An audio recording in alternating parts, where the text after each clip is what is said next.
जय श्री राधे कृष्ण।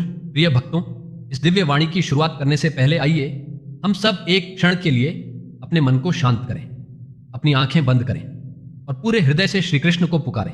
हे वंशी वाले, जो भी भक्त इस पावन संदेश को सुन रहे हैं, उनके जीवन में आपका प्रेम और आपकी कृपा सदैव बनी रहे। उनकी उलझनों को आप सुलझा दें और उनके रास्तों में भक्ति की रोशनी फैला दें। वीडियो सुनने से पहले नीचे कमेंट में अपने भाव, अपनी भक्ति और अपना प्रेम व्यक्त करते हुए बस 2 शब्द लिखें, राधे राधे। विश्वास मानिए, ये 2 शब्द जब मिलकर बहते हैं तो एक अद्भुत पूजा जन्म लेती है। वह ऊर्जा सीधे श्री कृष्ण तक पहुंचती है। यदि आप पहली बार हमारे चैनल पर पधारे हैं तो अभी सब्सक्राइब करें, ताकि जब जब यह दिव्य वाणी हमारे माध्यम से बहे वह सबसे पहले आपके जीवन को स्पर्श करे। घंटी का बटन दबाना मत भूलिएगा, क्योंकि जब कोई नया संदेश आएगा आपकी आत्मा तुरंत उसे पहचान लेगी। दोस्तों, कभी कभी ऐसा लगता है ना कि जिंदगी हमारे हाथों से रेत की तरह फिसल रही है। हम सब कुछ करते हैं, फिर भी मन को अधूरापन घेर लेता है, दिल बेचैन हो जाता है, आत्मा उदास रहने लगती है और भीतर एक गहरा खालीपन महसूस होता है। लेकिन ऐसे ही क्षणों में कहीं दूर से एक मधुर आवाज सुनाई देती है, मैं हूं ना, तू अकेला नहीं है। और वह आवाज किसी और की नहीं, स्वयं भगवान श्री कृष्ण की होती है। जैसा कि गीता में भगवान कहते हैं, मैं हर हृदय में स्थित हूं, जब जब तुम मुझे पुकारोगे मैं तुम्हारे भीतर से ही मार्गदर्शन दूंगा। प्रिय भक्तों, हम सबके जीवन में कभी न कभी ऐसा मोड़ आता है जब हमें समझ नहीं आता कि क्या सही है और क्या गलत, कौन अपना है और कौन पराया, किस रास्ते पर चलना चाहिए, कौन सा निर्णय लेना सही होगा। ऐसे ही एक पल में अर्जुन भी खड़ा था, कुरुक्षेत्र की युद्ध भूमि में। पर असली युद्ध मैदान के बाहर नहीं, उसके मन के भीतर था।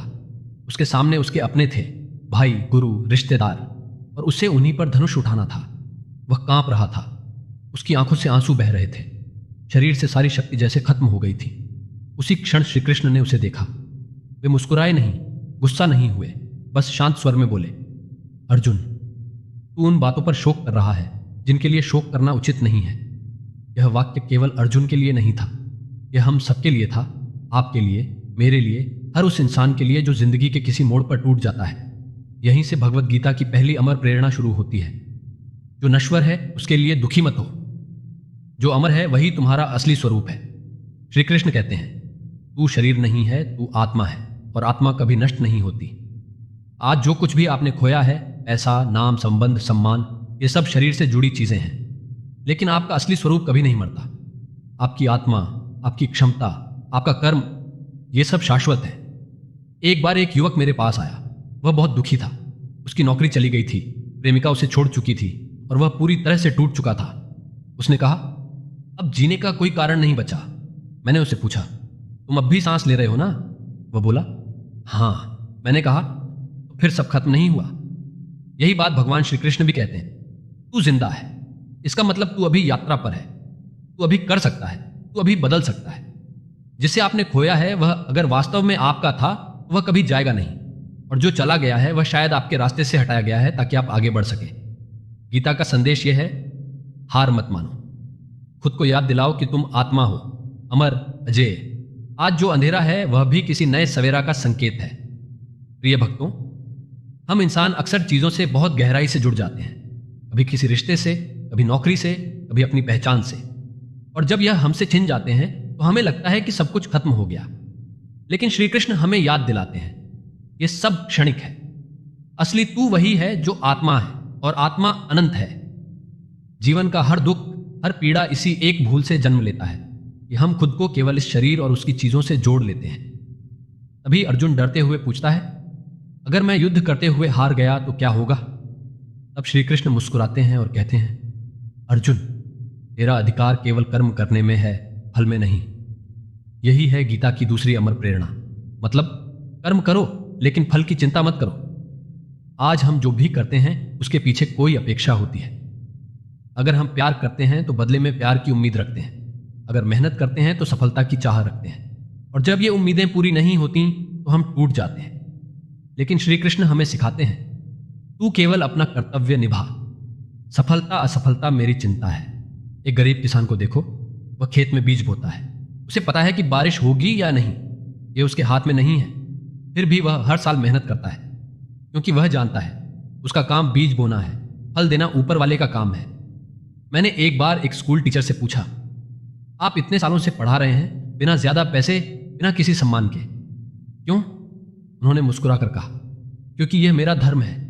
हर बच्चा जो मेरी कक्षा में आता है वह मेरे लिए एक बीज है। मुझे नहीं पता कि वह कभी बड़ा पेड़ बनेगा या नहीं, लेकिन मैं उसे पानी जरूर दूंगा।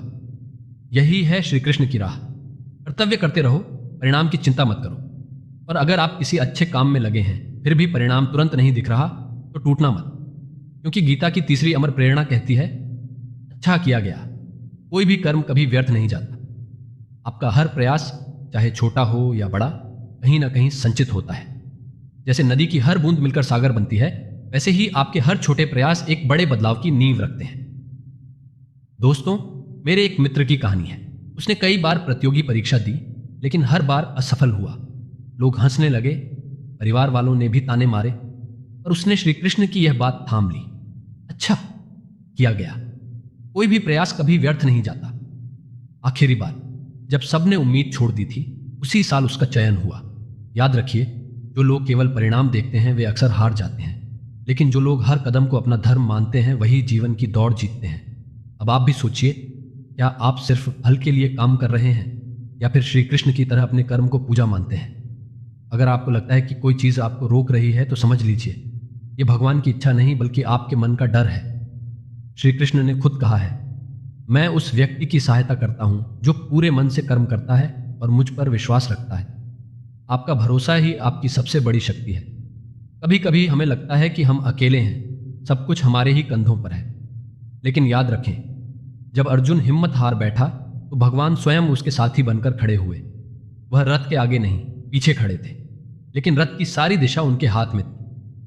आज अगर आप भी थके हुए हैं, डर से कांप रहे हैं, आगे का रास्ता नहीं देख पा रहे हैं, तो बस आंखें बंद कीजिए और मन ही मन कहिए, जय श्री कृष्ण। देखिएगा, वह चुपचाप आपके रथ की लगाम थाम लेंगे। श्री कृष्ण ने अर्जुन से कहा था, तू अपने स्वभाव के अनुरूप कर्म करेगा ही, लेकिन उसे मोह, भय या भ्रम से मत बांध। इतनी बार ऐसा होता है कि हमें कोई निर्णय लेना होता है, कोई कदम आगे बढ़ाना होता है, लेकिन हम रुक जाते हैं, डर से, असुरक्षा से, या फिर इस सोच से कि लोग क्या कहेंगे। हमारे भीतर की आवाज कहती है, तू कर सकता है, लेकिन बाहर की दुनिया कहती है, शायद यह गलत है, शायद तू असफल हो जाएगा। यही श्री कृष्ण हमारी झिझक तोड़ते हैं। वह कहते हैं, मोह का त्याग कर और उस राह पर चल जो तेरे स्वभाव के अनुरूप है। मान लीजिए, आपके अंदर संगीत का अद्भुत हुनर है, लेकिन आप डॉक्टर बनने की दौड़ में लगे हैं, तो क्या होगा? मन कभी तृप्त नहीं होगा, क्योंकि भगवान ने हर आत्मा को एक विशेष गुण दिया है। जीवन की सबसे बड़ी सफलता वही है जब हम अपने स्वभाव के अनुरूप कर्म करें।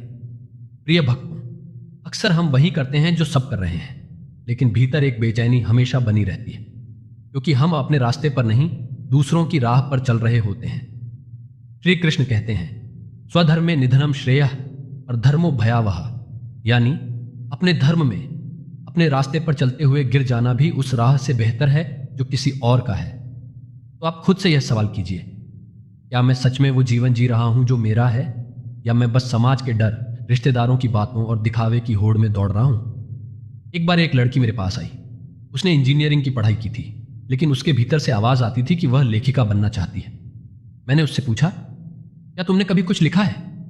उसने झिझकते हुए कहा, हाँ लिखा है, लेकिन किसी को दिखाने की हिम्मत नहीं हुई, डर लगता है। मैंने उससे कहा, जो लिखा है उसे श्री कृष्ण को समर्पित कर दो। फिर डर किस बात का? आज वह हर दिन लिखती है। उसे अब न पैसे की चिंता है न नाम की, क्योंकि अब वह उस राह पर है जो उसके स्वभाव के अनुरूप है। यही है श्री कृष्ण की चौथी अमर प्रेरणा। अपना स्वधर्म पहचानो और बिना डर के उस पर चलो। हर बार जब तुम डरते हो, मोह में फंसते हो या भ्रम में पड़ते हो, तो खुद से कहो, भगवान श्री कृष्ण ने कहा है, डर को मत पाल, वही कर जो तेरा सत्य है। अब आती है पांचवी अमर प्रेरणा, शायद सबसे कठिन लेकिन सबसे पवित्र। श्री कृष्ण कहते हैं, जो कुछ भी तू करता है, जो कुछ भी खाता है, जो कुछ भी अर्पित करता है, जो भी तप करता है, वह सब मुझे अर्पण कर। सोचिए, अगर आप हर कर्म, हर सोच, हर काम भगवान को समर्पित करें तो क्या आप गलत कर पाएंगे? अगर किसी को धोखा देना हो और वही कर्म श्री कृष्ण को अर्पित करना हो, क्या आप कर पाएंगे? अगर चोरी करनी हो और वह भगवान को अर्पित करनी हो, क्या आप करेंगे? यही तो रहस्य है। अपने कर्मों को भगवान का बना दो, फिर पाप और पुण्य से परे हो जाओगे। एक बार एक साधु जंगल में भिक्षा मांगते हुए जा रहे थे। एक किसान ने उन्हें थोड़ी रोटी दी और हिचकिचाकर बोला, मैं तो बस हल चलाता हूँ, गोबर उठाता हूँ, खेत जोतता हूँ, मुझे क्या मिलेगा? साधु मुस्कुराए और बोले, अगर तू हल चलाते समय भी यह कहे कि हे कृष्ण, यह सेवा आपकी है, तो तेरा हर पसीना भी पूजा बन जाएगा। यही है श्री कृष्ण का गूढ़, लेकिन सरल रहस्य। कर्म करो, लेकिन उसे भगवान को अर्पण कर दो, फिर तुम्हारा जीवन ही भक्ति बन जाएगा। प्रिय भक्तों, जीवन का हर काम, चाहे वह खाना पकाना हो, पढ़ाई करना हो या व्यापार करना हो, अगर वह भावना से श्री कृष्ण को समर्पित किया जाए तो वह साधना बन जाता है। आप सोचिए, क्या आप रोज जो काम करते हैं उसमें श्री कृष्ण को याद करते हैं? क्या आप अपने दुख दर्द या खुशी के पल उन्हें अर्पित करते हैं? अगर नहीं तो आज से शुरू कीजिए। हर सुबह उठते ही बस एक वाक्य कहिए, हे कृष्ण, आज का दिन तुम्हें समर्पित, जो कुछ भी करूंगा वह तुम्हारी पूजा होगी। फिर देखिए, जीवन धीरे धीरे कितना बदलने लगता है। आपके काम में भी शांति आएगी, आपके मन में भी। अब आती है छठवीं अमर प्रेरणा, जो सीधे दिल को छू जाती है। जब कोई अपना हमें छोड़कर चला जाता है या जीवन में कोई अनहोनी हो जाती है, हमारा मन पूछता है क्यों?